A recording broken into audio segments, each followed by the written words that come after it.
Hello friends, welcome to your channel catalyst Soni and this is Soni Singh. Friends, जैसे कि मैं आपको बताई थी कि आज आप लोगों का पेपर 1 हुआ है अवध यूनिवर्सिटी का बीएड फर्स्ट ईयर का। तो मैं आप लोगों को उस समय प्रॉमिस की थी जब मैं लाइव आई थी कि आज हम लोग जो है सेकंड पेपर का इम्पोर्टेंट क्वेश्चन मैं आपको बताऊंगी, क्योंकि जो क्वेश्चन आ रहा है एग्जाम में वो ना ही हार्ड है ना ही इजी है, मीडियोकर जा रहा है। जो मेन टॉपिक है आप लोगों के बुक के वही सारे से क्वेश्चन आ रहा है। तो अभी मैं आप लोगों को बताऊंगी कि जो आपका सेकंड पेपर है उससे कहां से क्वेश्चन आएगा। ज्यादातर क्वेश्चन जो हम लोग नॉलेज एंड करिकुलम में 2018 एंड 19 से आया है, लेकिन मोस्ट ऑफ क्वेश्चन जो है 2019 से आए हैं।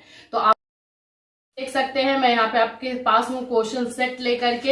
एक वही सारे क्वेश्चन हम लोग ये करेंगे, डील करेंगे, जिससे कि क्वेश्चन आने वाला है वो टॉपिक मैं आपको बताऊंगी। इसमें कुछ क्वेश्चन को भी मैं एक्सप्लेन करूंगी जो कि आने वाला है, और उसको चेंज करके भी, ट्विस्ट करके भी आ रहा है क्वेश्चन। तो ट्विस्ट करके कैसे आ सकता है वो भी मैं आपको बताने वाली हूँ। तो फ्रेंड्स, मैं आप भी का वीडियो स्टार्ट करूं उससे पहले अगर आप हमारे चैनल पर नए हैं तो चैनल को सब्सक्राइब कर लीजिए, बेल आइकन को हिट कर दीजिए। अगर स्टडी से रिलेटेड कोई भी क्वेरी है आपके मन में तो इंस्टाग्राम पे फॉलो करके आप हमें मैसेज कीजिए, आपको इमीडिएट आंसर मिलेगा। चलिए स्टार्ट करते हैं। दीजिए आपको, चलिए स्टार्ट कर दीजिए, फिर से बोल दीजिए। ठीक है, तो चलिए स्टार्ट करते हैं। आप अपने स्क्रीन पर देख सकते हैं, यहाँ पर मैं आप लोग को 2019 का क्वेश्चन लेकर आई हूँ। Psychology of learning and development है। यहाँ पर देखिए क्या इंस्ट्रक्शंस दिया हुआ है, इससे क्वेश्चन देखना है। सबसे फर्स्ट क्वेश्चन देखिए, 1 नंबर वाला जो क्वेश्चन है इसमें आप लोग को जो दिया हुआ है 2 मार्क्स का जो ये क्वेश्चन दिया हुआ है। अभी इसमें देखिए यहाँ पे दिया, अभिवृद्धि की अवधारणा स्पष्ट कीजिए, मतलब कि explain the concept of growth. यहाँ पर मैं आपको बताऊं इंपॉर्टेंट टॉपिक जो आप लोगों के लिए इस बुक के लिए बनेगा, वृद्धि, अभिवृद्धि बोलिए या वृद्धि बोलिए, और विकास। वृद्धि एवं विकास जरूर अच्छे से करके जाइएगा, उससे क्वेश्चन रहेगा ही रहेगा, लिख लीजिए आप लोग। फिर उसके बाद सोशलिज्म जो होता है, सोशल डेवलपमेंट, सामाजिक विकास, इससे भी रहेगा, शॉर्ट में भी रहेगा, वेरी शॉर्ट में भी रह सकता है और लॉन्ग में भी आ सकता है। तो इसका आंसर जब भी कीजिएगा लॉन्ग में कीजिएगा, ताकि जब शॉर्ट में लिखना हो तो आप उसको शॉर्ट करके लिख सके, वेरी शॉर्ट में करना हो तो भी कर ले। तो ये दोनों जो टॉपिक है काफी इंपॉर्टेंट है, मैं बता रही हूँ। अभी आप लोग के जो नॉलेज एंड करिकुलम में भी सामाजिक शास्त्र से बहुत क्वेश्चन आए हुआ है, इसलिए मैं सामाजिक का बता रही हूँ। ये इंपॉर्टेंट टॉपिक होता है इस बुक का। आगे देखिए, देखते हैं 3rd नंबर देखिए, शिक्षा मनोविज्ञान, यानी कि जो कि इस बुक का एक्चुअली में नाम ही है इसका साइकोलॉजी। तो ये जो है एजुकेशनल साइकोलॉजी, तो एजुकेशनल साइकोलॉजी का डेफिनेशन तो करके जाना बनता ही बनता है कि एजुकेशनल साइकोलॉजी का आप क्वेश्चन करके जाइए, उसके उद्देश्य करके जाइए, उसकी विशेषता करके जाइए। लॉन्ग में, शॉर्ट में या वेरी शॉर्ट में रहेगा। एजुकेशनल साइकोलॉजी का तीनों पार्ट कीजिएगा, उद्देश्य भी कीजिएगा, विशेषता भी कीजिएगा। अगर आपको लाभ मिलता है तो भी कर लीजिए, लेकिन ये 3 पार्ट जरूर कीजिएगा। फिर यहाँ पे प्रतिभाशाली बालक से आप क्या समझते हैं, तो जो हम लोगों ने मैराथन क्लास किया हुआ है उसमें प्रतिभाशाली बालक के बारे में बहुत अच्छे से डिटेल से उसमें क्वेश्चन एक किया गया है, वो जरूर करके जाइएगा। गिफ्टेड स्टूडेंट से क्वेश्चन रहेगा। गिफ्टेड स्टूडेंट काफी इंपॉर्टेंट जो है टॉपिक होता है, और अभी के टाइम के लिए बहुत ज्यादा ये है, इसलिए इस टॉपिक को जरूर टच करेगा क्वेश्चन। फिर है व्यक्तित्व की अवधारणा स्पष्ट कीजिए। पर्सनालिटी से उतना ये नहीं है कि क्वेश्चन आएगा कि नहीं, लेकिन हाँ ये है कि शॉर्ट, वेरी शॉर्ट में आ सकता है, तो ये भी कर लीजिए। इसमें जितने भी क्वेश्चन बताए गए हैं सारे के सारे क्वेश्चन एक बार देख करके तो जरूर जाइएगा, जो मैं ज्यादा अच्छे से करके जाइएगा। फिर उसके बाद है बाल अपराध। अगर हाँ यहाँ पे मैं बता दूं, पर्सनालिटी जब भी कीजिएगा लॉन्ग में कीजिएगा, क्योंकि अगर वो शॉर्ट में, वेरी शॉर्ट में दे रहा है तो वो लॉन्ग में भी इसको टच कर जा रहा है। ये को आप लोग अपने क्वेश्चन में देख सकते होंगे, जो वेरी शॉर्ट में क्वेश्चन दिया हुआ है उसको लॉन्ग में वो टच किया है। तो इसीलिए जो आप क्वेश्चन कर रहे हैं, जैसे व्यक्तित्व ही है, पर्सनालिटी है, इसको लॉन्ग में करके जाइएगा। बाल अपराध क्या है, जुवेनियल डिलिक्वेंसी जो है ये क्या है इसको एक बार देख करके जाइएगा। क्वेश्चन ये आ सकता है, चाइल्ड साइकोलॉजी के ऊपर है तो ये अपराध से रिलेटेड है, आ जाएगा। अब यहाँ देखिए बुद्धि की अवधारणा, इंटेलिजेंस से रिलेटेड क्वेश्चन करवाया गया है, वो जो क्वेश्चन करवाया गया है वो कर लीजिएगा। अवधारणा पूछ सकता है, कॉन्सेप्ट जो है वो पूछेगा, डेफिनेशन पूछे, कुछ भी पूछेगा, आपको आंसर तो वही लिखना है, इंटेलिजेंस एक्चुअली में क्या होता है। फिर what are the main features of childhood. अब यहाँ पर मैं बताऊं कि जो बाल्य अवस्था है, जो अवस्थाएं हैं इंसान के, ह्यूमन बीइंग के डेवलपमेंट के, जो मानव विकास के जो अवस्थाएं हैं वो सब कर लीजिएगा। शैशवावस्था जो है वो कर लीजिएगा। अगर आप लोगों के पास नहीं है इसका ये को आंसर तो आप बताइएगा, मैं आप लोगों को जो है टेलीग्राम पे आज ही सेंड कर दूंगी। बहुत ही इजी लैंग्वेज में रहेगा, एक बार पढ़ेंगे आप तो आपका हो जाएगा। शैशवावस्था, बाल्यावस्था, किशोरावस्था, तीनों अवस्था को अच्छे से करके जाएगा। तीनों में से कोई एक अवस्था रहेगा।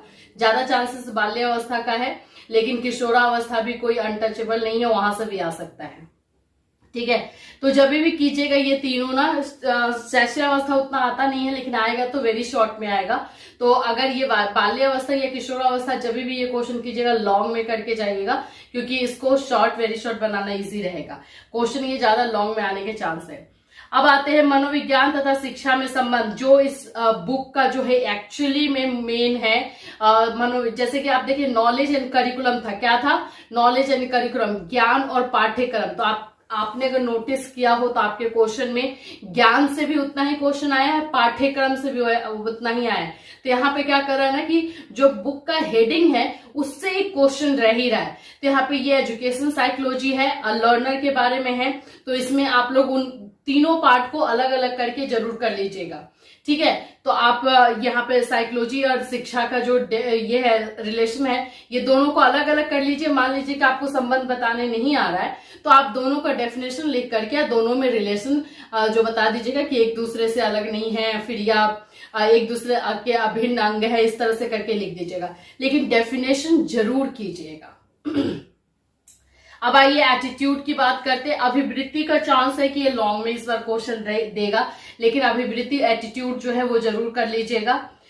चलिए अब यहाँ पर आते हैं वेरी जो शॉर्ट वाले क्वेश्चन है। शिक्षा मनोविज्ञान में आपको यहाँ पे हाँ एक मेथड जरूर करके जाएगा, एक नहीं। मुझे लगता है ना जिस तरह से आदर्शवाद, प्रयोजनवाद और ये सब वाद आए हैं, उस तरह से मैथोलॉजी में से क्वेश्चन जो है 1 या 2 रहेगा।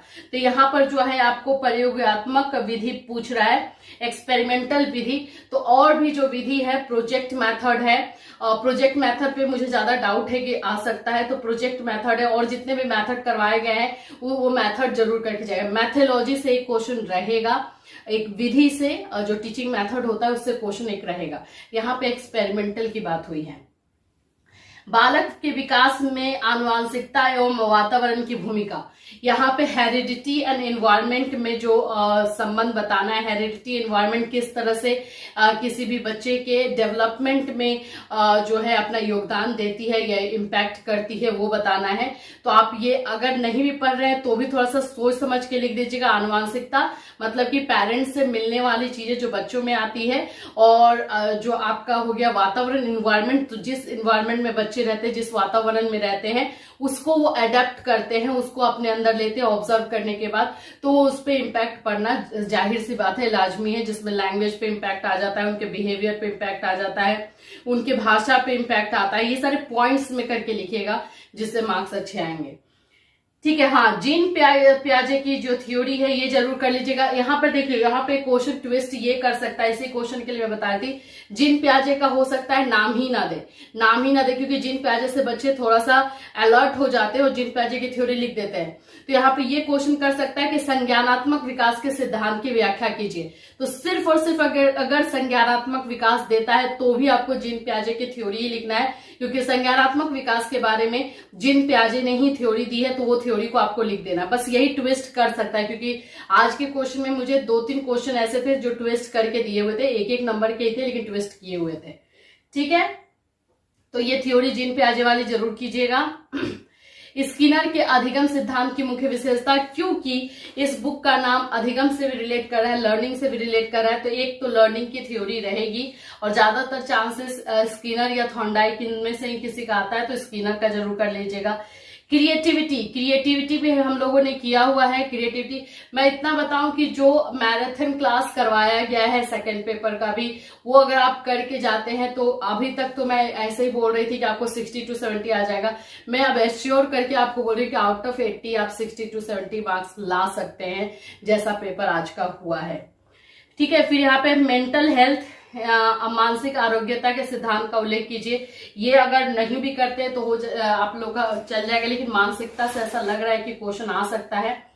देखिए यहाँ पे अभिवृद्धि एवं विकास में अंतर, अभिवृद्धि एवं विकास जो ग्रोथ एंड डेवलपमेंट में बोली बहुत इंपॉर्टेंट है, मैं बार बार बोल रही हूँ।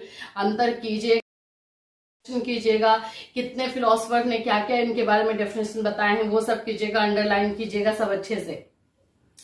यहाँ पे एटीट्यूड से रिलेटेड क्वेश्चन है जो मैं बोल रही थी कि मुझे ऐसा लग रहा है कि इस बार ये लॉन्ग में क्वेश्चन पूछेगा, यहाँ पे शॉर्ट में है। यहाँ पे अभिक्षमता परीक्षण तथा उपलब्धि परीक्षण में अंतर क्या है, डिफरेंस बिटवीन एप्टीट्यूड टेस्ट और अचीवमेंट टेस्ट। एप्टीट्यूड टेस्ट करवाया गया है, अचीवमेंट टेस्ट अगर आपके पास बुक है तो एक बार देख लीजिएगा, दोनों में डिफरेंस आपको खुद ही पता चल जाएगा। अधिगम स्थानांतरण को बढ़ाने वाली दशाओं की व्याख्या कीजिए, मतलब कि जिसमें कि ट्रांसफर किया जाता है लर्निंग, उसके बारे में बताना है। तो इसको अगर हो जाता है तो ठीक है, नहीं होगा तो आप लोग मुझे मैसेज कीजिएगा, मैं आपको सेंड कर दूंगी।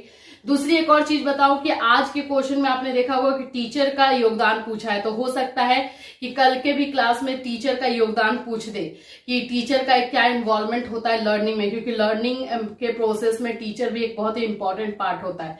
तो टीचर का योगदान भी कर लीजिएगा, शिक्षक का योगदान। यहाँ पर फिर लॉन्ग में आइए, शिक्षा मनोविज्ञान के विषय क्षेत्र का उल्लेख कीजिए। अध्यापकों के लिए शिक्षा मनोविज्ञान की महत्व है, मैं बोल ही रही थी आपको, टीचर से रिलेटेड एक क्वेश्चन आ सकता है, या आपके पास योगदान में पूछ दे या फिर ये पूछ दे कि उन लोगों के लिए ग्रोथ एंड डेवलपमेंट या इंडिविजुअल डिफरेंसेस के बारे में जानना जरूरी क्यों है, ये सब को लेकर के। ठीक है, फिर है आपका इमोशनल डेवलपमेंट। इमोशनल डेवलपमेंट भी आ सकता है, एडोलेसेंस, ड्यूरिंग एडोलेसेंस पूछ रहा है, किशोरावस्था के टाइम में।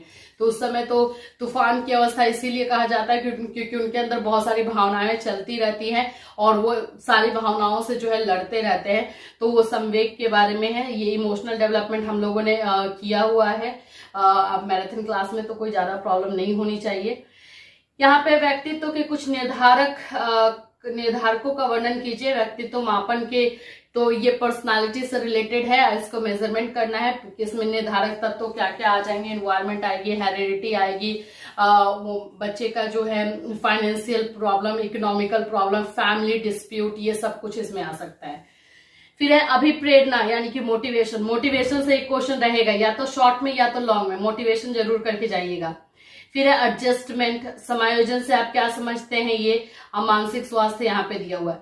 तो फ्रेंड्स, इतने जो क्वेश्चन अभी मैं आपको बता रही हूँ, सारे क्वेश्चन को एक बार जरूर देख लीजिएगा और मैराथन क्लास को भी एक बार जरूर देखिएगा।